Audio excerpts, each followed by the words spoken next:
ములుగు జిల్లా కేంద్రంలో స్వాతంత్ర దినోత్సవ వేడుకల ఏర్పాట్లను పర్యవేక్షించిన జిల్లా ఎస్పీ డాక్టర్ శబరీష్ ఐపీఎస్ తంగేడు మైదానంలో బాంబు స్క్వాడ్ బృందాలచే తనిఖీలు చేపట్టారు. పకడ్బందీగా భద్రతా ఏర్పాట్లను చేశారు.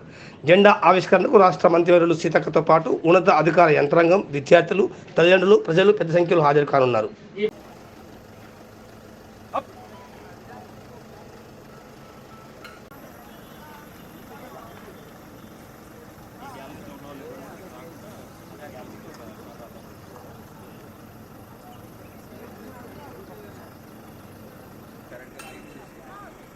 black flags